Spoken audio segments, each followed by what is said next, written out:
آقا سلام از کردیم. جمعه شبتون به خیر و شادی.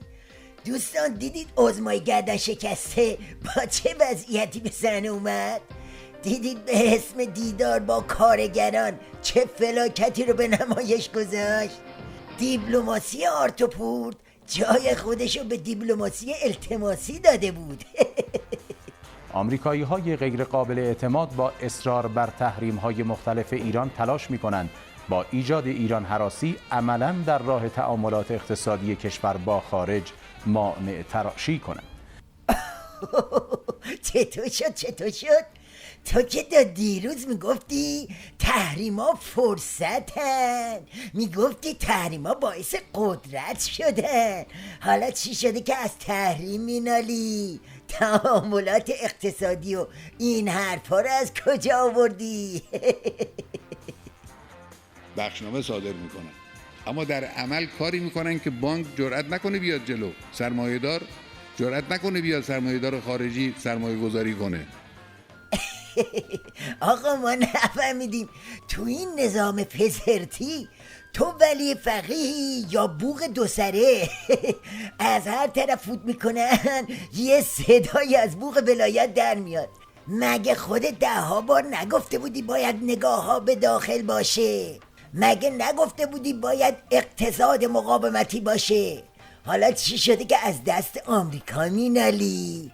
چی شده که واسه سرمایه داری غربی و بانکاشون له میزنی؟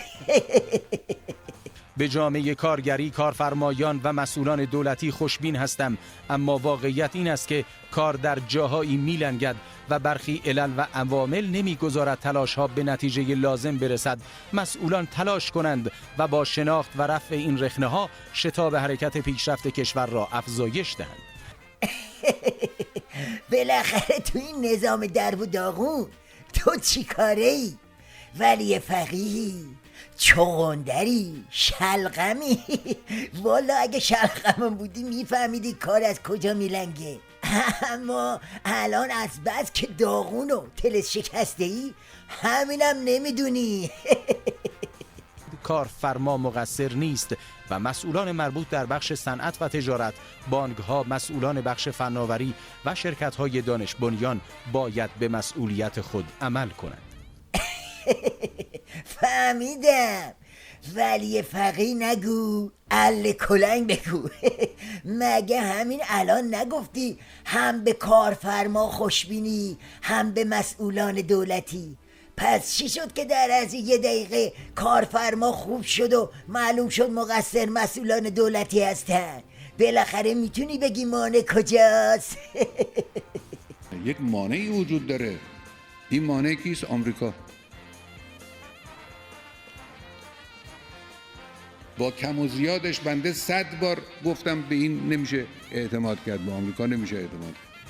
حتی فکر افراطی به ما میگوید به هیچ کس اعتماد نکنید. فکر افراطی به ما میگوید به همسایگان هم اعتماد نکنید. بالاخره بگو از ولایت تو چی مونده که 100 بار میگی اما کسی دوغم حسابت نمیکنه؟ تازه به خاطر همین حرفت بهت افراطی هم میگن. بعدشم تازه داری به این دلخوش میکنی که قرار روشن بشه. چی روشن بشه؟ نکنه منتظری جماعت کوسه چی روشنت کنن؟ آنچه که بر سر 2 میلیارد دلار اموال ایران در آمریکا اتفاق افتاده نمونه بارز تفره رفتن، حاشا کردن، به روی خود نیاوردن و در روز روشن از زیر بار مسئولیت فرار کردن و دیگری را مقصر و متهم دانستن است. از 2 حال خارج نیست، یا این تئوریسین جام زهری ترسید اسم ببره، یا دید گر حکم شود که دزد جانی و پلشت گیرند باید تو نظام هر آن که هست کیرن. البته وقتش که برسه دیگه نیازی به گرفتنم نیست، چون اونایی که به صحنه میان نمیگیرن، جارو میکنن. اونم چه جارویی. تا فردا شب خداحافظ همگی.